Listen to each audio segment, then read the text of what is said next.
ওই সকল মহিলারা জান্নাতে যাবে না যে সকল মহিলারা পুরুষের পোশাক পরে, পুরুষের বেশ ধরে।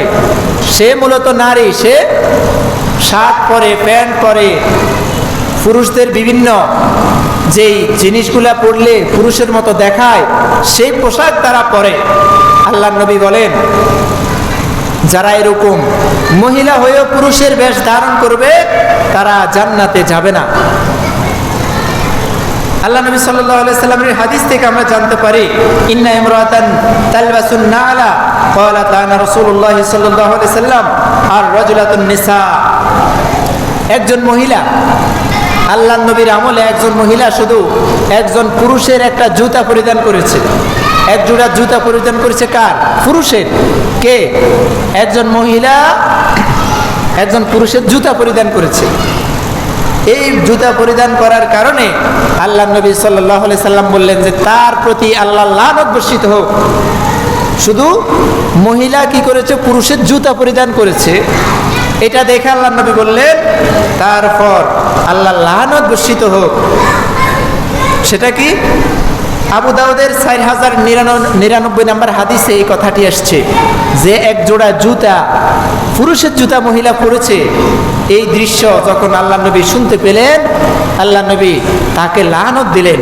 আর বর্তমানে যারা মহিলা হয়ে পুরুষের পোশাক পরে, শার্ট পরে, প্যান্ট পরে, তাদের অবস্থা কি হবে? তাদের প্রতি আল্লাহ নবী কঠিন অভিশাপ দিয়েছেন এবং বলেছেন এই সকল নারীরা কখনো জান্নাতে যাবে না। ঠিক এটার উল্টা অনেক পুরুষ আছে মহিলাদের বেশ ধরে, অনেক পুরুষ আছে মহিলাদের মতো পোশাক পরে,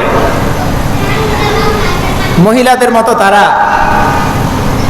বিভিন্ন চুল লম্বা রাখে বা তারা এমন পোশাক পরে দেখতে মহিলার মতো দেখায়।